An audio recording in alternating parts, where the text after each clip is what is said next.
আল্লাহর কসম করে বলি, একটা সময় আসবে মন খুলে নামাজ পড়তে চাইবেন। বিশ্বাস করেন ভাই, লিখে রাখেন ডায়েরিতে।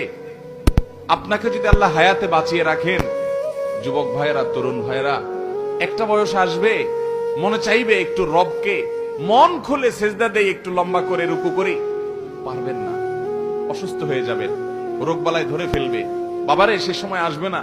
বৃদ্ধ মুরব্বীদেরকে, চাচাদেরকে জিজ্ঞাসা করেন, চাইলেও ওযু ধরে রাখতে পারে না, নামাজ পড়তে পারে না, চাইলেও পারে না। একটা সময় আসবে চাইবেন, পারবেন না। নামাজটাকে সুন্দর করেন, সময় মতো পড়েন। অনেক রাকাত নামাজ পড়বেন, নফল নামাজ পড়বেন। এটার চাইতে উত্তম হলো ফরজটা পড়লেন, মূল সুন্নত গুলাই পড়লেন, কিন্তু ধীরস্থিরতার সাথে পড়লেন। 10 রাকাত তাড়াহুড়া করে পড়ার চাইতে 2 রাকাত আস্তে আস্তে পড়া অনেক বেশি। নামাজ সুন্দর করবেন তো ইনশাআল্লাহ।